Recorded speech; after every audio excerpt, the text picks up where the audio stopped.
Alors, après avoir écouté ce beau témoignage, Une après-midi où un infirmier est venu me voir, il m'a dit je suis pas du tout croyant. Si Dieu veut vous donner un cœur, allez-vous lui refuser? Quand il m'a dit ça, ça m'a...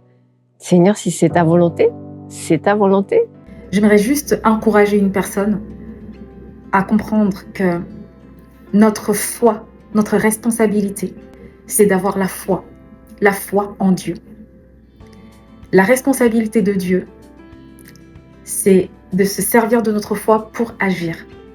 Cependant, il choisit comment il veut agir. Il choisit sa façon d'intervenir.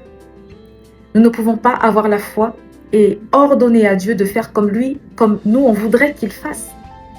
Notre responsabilité, c'est de lui faire confiance, mettre toute notre foi en lui.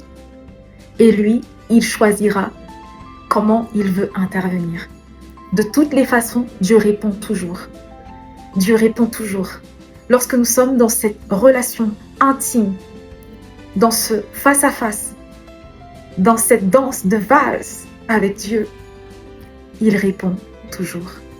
Il n'est pas un distributeur automatique.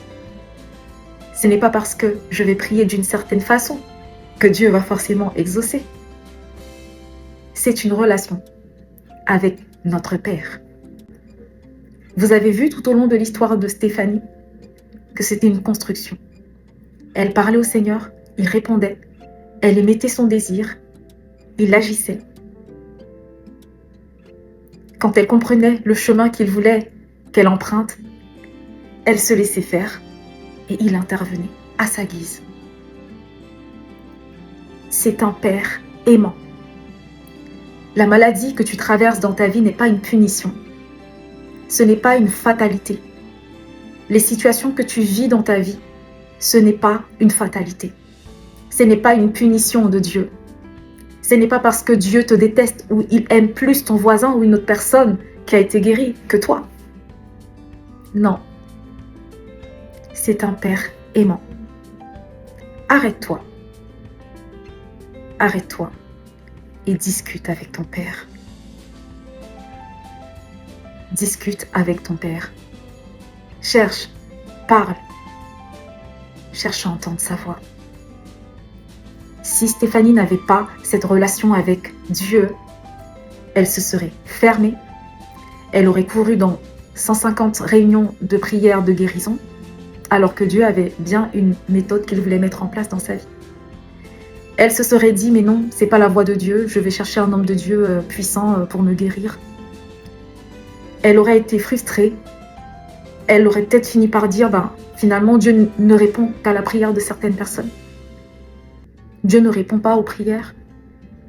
Pire encore, elle aurait pu se décourager et perdre la foi. Ça arrive. Certaines personnes, quand ils n'obtiennent pas en tant qu'enfants gâtés ce qu'ils ont demandé à Dieu, ils disent que Dieu n'existe pas. Ils disent que Dieu n'agit pas, que Dieu ne répond pas, que Dieu n'est pas tout-puissant. C'est une relation. C'est un processus. Et Dieu veut se glorifier. Dieu veut t'utiliser pour se glorifier. Dieu veut utiliser ton état dans lequel tu te trouves pour se glorifier. Il y a quelques années de cela, j'entendais parler de l'histoire d'un sans-abri.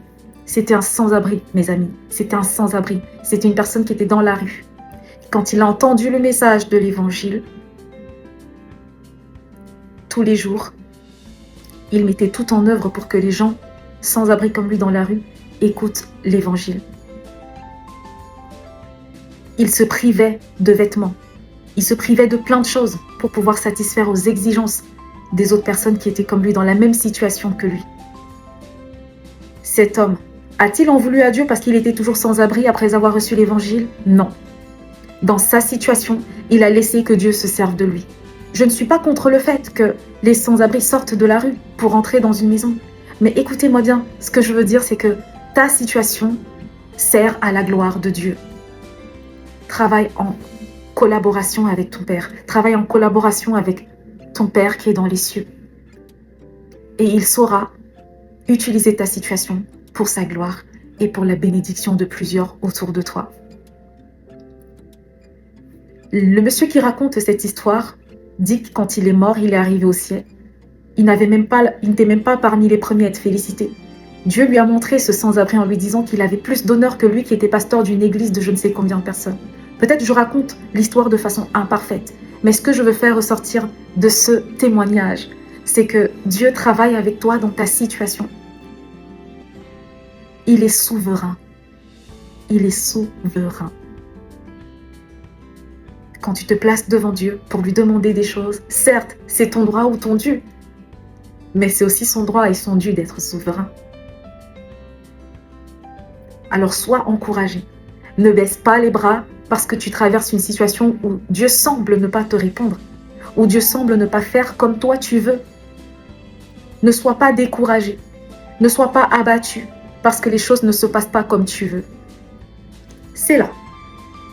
Arrête-toi et parle à ton papa. Et parle à ton Dieu. Et parle à celui qui t'aime plus que tout. Parle-lui. Arrête-toi et discute avec ton père. Passe du temps avec lui. Meurs à toi. On l'a écouté, Stéphanie l'a dit. Il fallait qu'elle meure à elle-même. Sois encouragé. Sois encouragé dans ta situation. Sois encouragé dans tes difficultés, dans la maladie que tu traverses, dont tu souffres. Je ne te demande pas de rester dans cet état de maladie, mais je te demande de discuter avec ton père. Il peut choisir de te guérir instantanément. Il peut aussi choisir de te guérir par une opération. Il peut aussi choisir de te guérir progressivement. Parce que de toutes les façons, il répond toujours à notre foi. Il fallait qu'ils viennent parce qu'ils allaient me mettre dans un coma pendant 1 semaine. Quand l'infirmière a entendu ça, elle est sortie du bloc, s'est mise à genoux, s'est mise à crier à Dieu. Elle a dit « Seigneur Jésus, sauve cette fille s'il te plaît, sauve-la. » Et il est souverain. Sois béni mon frère, sois béni ma sœur, soyez bénis vous qui écoutez cette vidéo et que Dieu vous fasse du bien. Shalom. In Christ alone, my hope is found.